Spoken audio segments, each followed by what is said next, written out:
तर फायनली शेतकरी मित्रांनो, अत्यंत आनंदाचे आणि महत्त्वपूर्ण अपडेट शेतकरी कर्जमाफीबाबत मुख्यमंत्री देवेंद्र फडणवीस यांनी दिलेली। हो शेतकरी मित्रांनो, शेतकरी कर्जमाफीमध्ये मोठे बदल झालेले आहेत। ते म्हणजे ज्या शेतकरी मित्रांना 2019 ची महात्मा फुले कर्जमाफी योजनेअंतर्गत कर्जमाफी मिळाली होती, तर अशा शेतकरी मित्रांना या कर्जमाफीमध्ये फक्त 50,000 रुपये हे दिले जात होते। त्यामुळे अनेक ठिकाणी आंदोलन करण्यात आली, अनेक अपक्ष नेते, तर ते अपक्ष नेत्यांनी हा मुद्दा लावून धरला आणि यालाच यश आलेलं आहे। आता ज्या शेतकरी मित्रांना 2019 मध्ये कर्जमाफी मिळाली होती, तर अशा शेतकरी मित्रांना सुद्धा आता 2 लाख रुपये पर्यंत कर्जमाफी ही दिली जाणार आहे। त्यांना फक्त 50,000 रुपयाचा लाभ दिला जात होता, परंतु आता 2 लाख रुपये पर्यंत कर्जमाफी त्यांना देखील मिळणार आहे। हो शेतकरी मित्रांनो, त्यानंतर दुसरा अत्यंत महत्त्वाचा बदल तो म्हणजे प्रोत्साहनपर भत्तासाठी झालेला आहे। तर पहिल्या जीआर मध्ये राज्य सरकारने काय निर्णय घेतला होता, तर राज्य सरकारने प्रोत्साहन भत्तासाठी कर्जमाफीमध्ये काय जे निकष आहेत तर ते निकष ठेवले होते। तर 2026-27 वगळून जे मागचे 2 वर्ष ज्या शेतकरी मित्रांनी रेग्युलर कर्जमाफी किंवा कर्ज भरलं असेल, तर अशा शेतकरी मित्रांना प्रोत्साहन भत्ता हा दिला जाणार होता।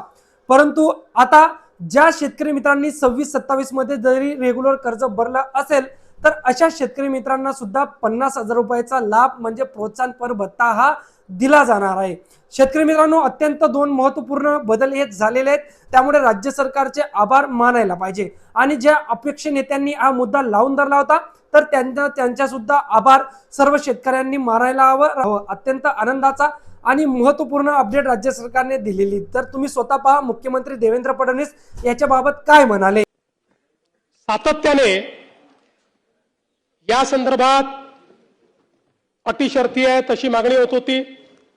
आज जवळपास आमच्या रणधीर सावरकरांच्या नेतृत्वात महायुतीचे सर्व आमदार मला भेटले आणि त्यांनी सगळ्यांनी मागणी केली की ही 50,000ची अट तुम्ही काढून टाका। त्यावेळी त्यांनाही मी आकडेवारी दाखवली। मी त्यांना सांगितलं की अट काढल्याने आमच्यावर 3-4 हजार कोटीचा भुर्दंड येईल, फार येईल असं नाही, 4,000 कोटीचा येईल, 5,000 कोटीचा येईल, पण शिस्तीचा भाग म्हणून ही आणलेली आहे। मी त्यांना दाखवलं की समजा 1 लाखापर्यंत नेली तर 2 लाख शेतकरी असे राहतात की ज्यांच्यावर त्या ठिकाणी त्यांना याचा फायदा मिळत नाही। पण तरी देखील सगळ्यांचं मत होतं की 2 लाख शेतकरी का सोडता। केवळ त्याच्याकरता शेतकऱ्यांमध्ये अशी भावना होईल की कोणाला ठेवलं आणि कोणाला वगळलं। त्यामुळे मी आर्थिक शिस्त सांगत होतो आणि ते लोक मला हे सांगत होते की आपण व्यापक विचार केला पाहिजे आणि शेवटी लोकशाही आहे, त्यामुळे लोकशाहीमध्ये त्यांचा व्यापक विचार मी मान्य केला। आणि आता हे जे